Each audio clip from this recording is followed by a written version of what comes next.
टंडियालार में anti corruption के आलमी ॾींहं के हवाले से एंटी करप्शन ज़िले इंतजामिया और म्यूनिसिपल कमेटी तरफां रैली कढी वई। उन मौके ते रैली के अगवाणनि चयो त एंटी करप्शन के आलमी ॾींहं ते करप्शन जो ख़ात्मो लाज़मी आहे। करप्शन के खिलाफ़ एक रैली जो एहतमाम किया है।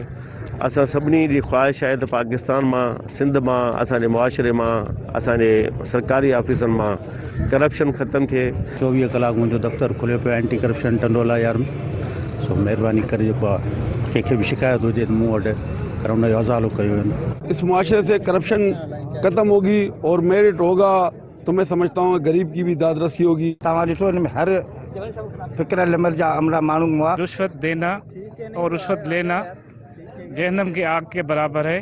इसके लिए जो है जो भी आदमी गलत काम करता है वो रुश्वत के दायरे में आता है। ज़रूरत इन ॻाल्हि जी आहे इदारनि मां हक़ीक़ी तौर करप्शन के ख़त्म करण लाइ पिणु क़दम खणणु घुरिजनि। कैमरामैन जान मोहम्मद समझो सां गॾु नसीर नोडियो, सिंध टीवी न्यूज़ टंडोला।